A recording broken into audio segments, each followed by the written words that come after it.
The puzzle of Jeff Chandler has been solved, and it's not good. Jeff Chandler was born Ira Grassel on December 15, 1918, in Brooklyn, New York. He was an incredibly good-looking and skilled American actor and singer whose work changed Hollywood for a long time in the middle of the 20th century. In the 1950s, Chandler was a famous leading man because of his early gray hair, height, and rich baritone voice. Admired for both how he looked and how intense he seemed on screen. His life was sadly cut short, but it is still a moving part of the golden age of movies.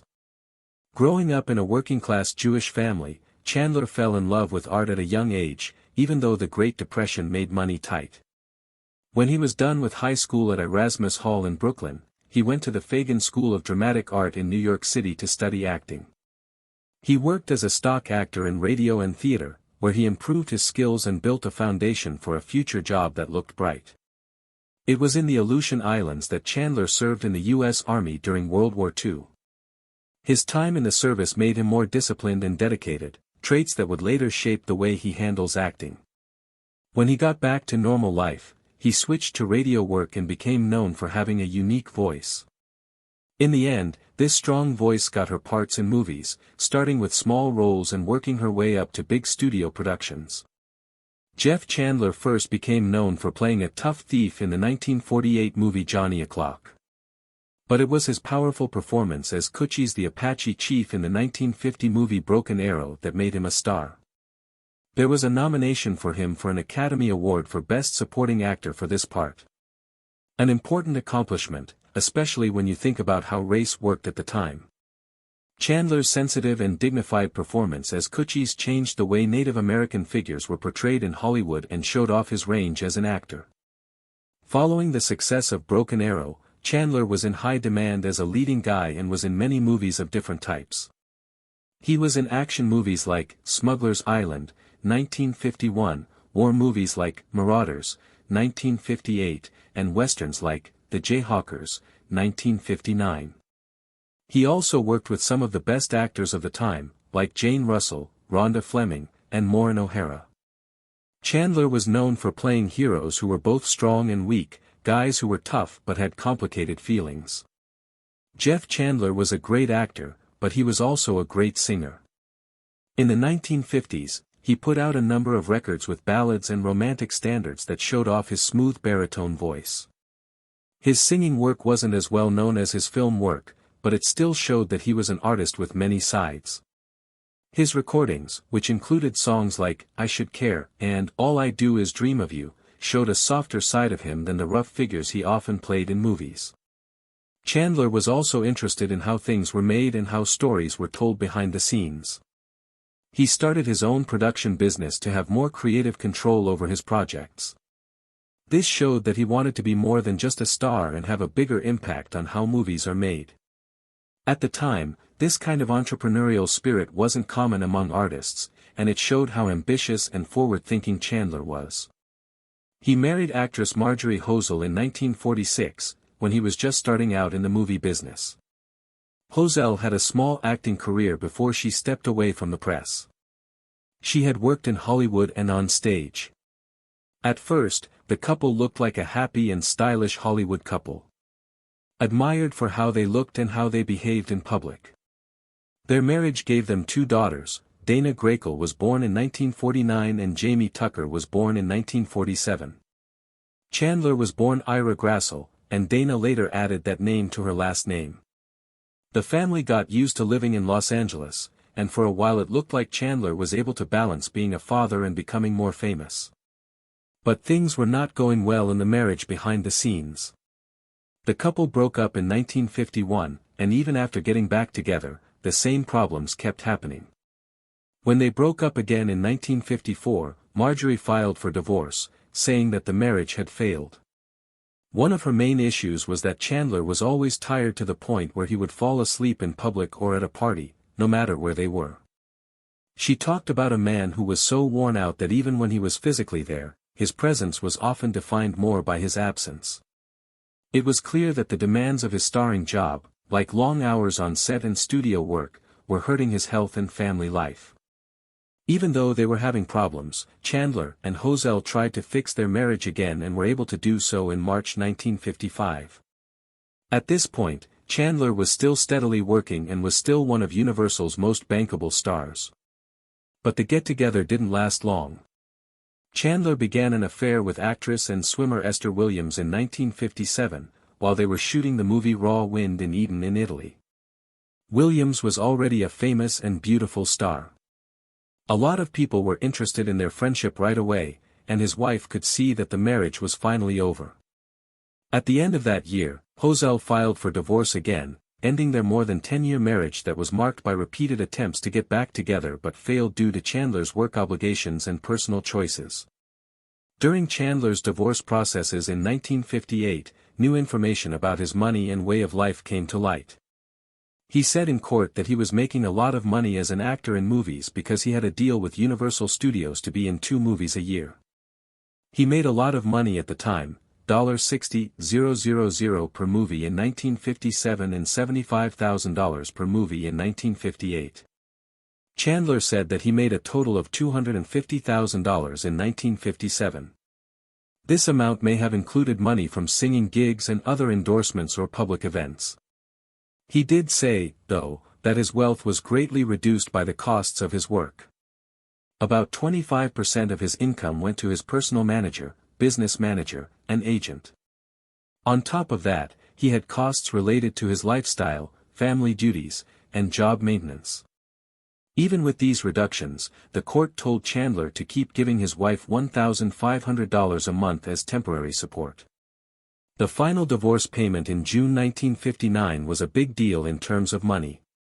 Chandler agreed to pay his ex-wife and girls over $2,166 a month in alimony and $500 a month in child support.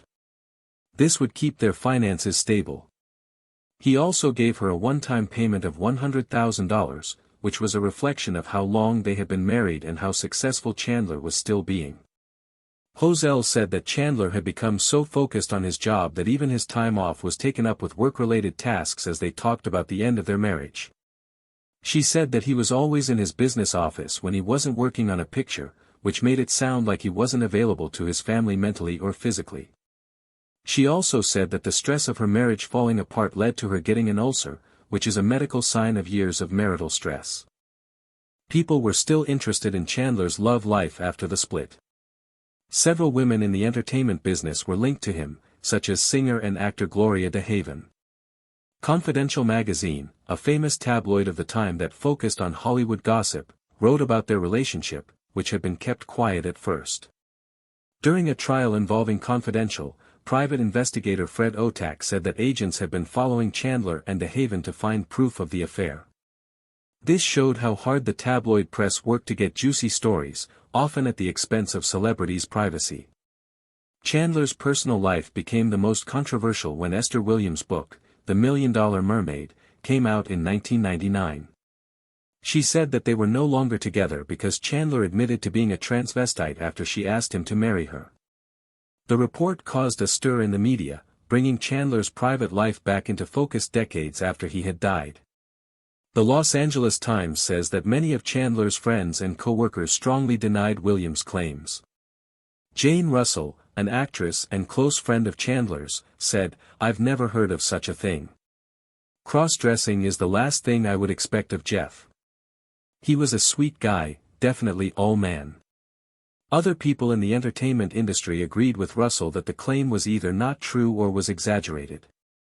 Chandler, who was known for his masculinity and deep voice, had always played a strong, traditionally manly role on screen. This made the accusation very shocking to both the public and people who had worked with him. Besides Williams and DeHaven, Chandler was also linked to the well-known actor Ann Sheridan. Even though they never made it official, Chandler's image as a charming and sought-after leading man off-screen grew because of his relationship with her.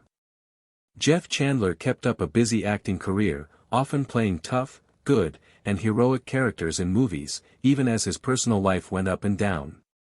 But the ups and downs in his personal life, failed marriages, relationships, media attention, and unconfirmed rumors, gave a more difficult picture of the man behind the camera.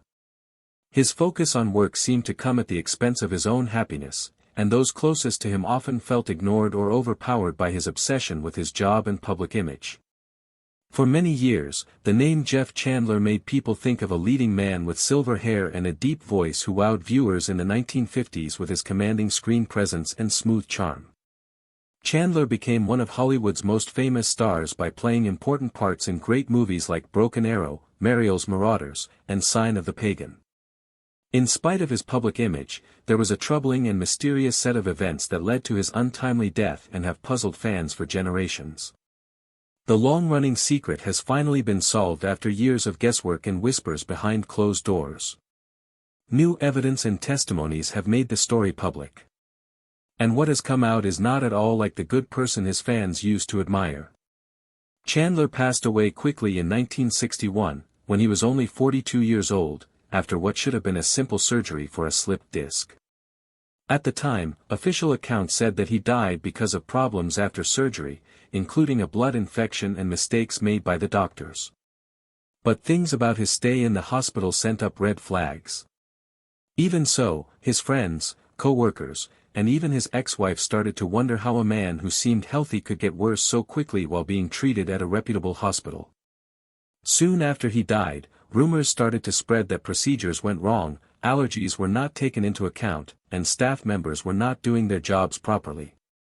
In the middle of the trouble was Los Angeles' Cedars of Lebanon Hospital, where Chandler had surgery and never came out again. Reports that didn't agree added to the puzzle. Some people said Chandler had been given the wrong diagnosis, while others said his allergic reactions to anesthesia and antibiotics were treated very badly. Some say that Chandler's friend Sammy Davis Jr. was told by a nurse at the time that there was chaos in the surgery room when Chandler started having seizures and anaphylactic symptoms. Newly released court papers and hospital records show that Chandler was given a drug that he had known to be allergic to, specifically a drug based on penicillin.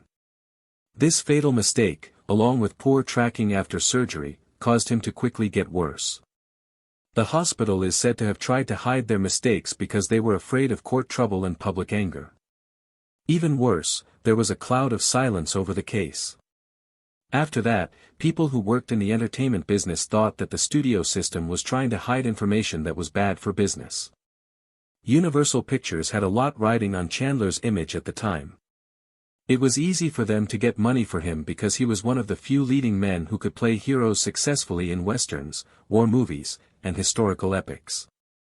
Bad news about bad medical care and failed institutions would not only hurt Chandler's reputation, but it could also hurt the credibility of Hollywood's image during the Golden Age. On top of everything else that was sad, Chandler's personal life was full of stress and rumors. Talk about his personal relationships, including rumored affairs, tense marriages, and relationships with other women, made his public story more difficult. In later interviews, Chandler's ex-wife Marjorie Hosel suggested that there was more to his death than what the public had been told. She said that Chandler may have been more physically vulnerable because he was stressed out and tired. Friends said Chandler had been making public appearances and working long hours on film sets, even though he was in a lot of pain. When stress was added to not getting the right medical care, it was like a perfect storm. Researchers and film historians have been able to connect dots that didn't seem to go together before thanks to digital records and renewed interest in Chandler's life. Investigative reporters found medical records that were thought to have been destroyed, along with letters from Chandler's close friends who were angry and sad about what they called a avoidable tragedy. These new details don't point to a tragic accident, instead, they point to systematic negligence and maybe even a quiet cover-up meant to protect reputations and limit liability. It was her work that the last pieces of the puzzle were made public. In an emotional conversation, she talked about how painful it was not knowing the whole story of how her father died. She kept pushing until a court order made the hospital release the paperwork that proved important medical rules were broken and Chandler's allergic reactions were known before the surgery. "He wasn't just a star, he was my dad," she said. "And he didn't deserve to die like that." Now that the puzzle has been solved, the truth casts a dark shadow over the flashy exterior of old Hollywood. The sad story of Jeff Chandler's death is no longer just a story about a well-known actor who died too soon. It's a sobering warning that even the brightest stars can go out because of carelessness, silence, or problems with the way things are run. When fans watch his movies again, many of them feel like they know the man behind the parts better and wonder how many other tragedies like these have been quietly buried in Hollywood history.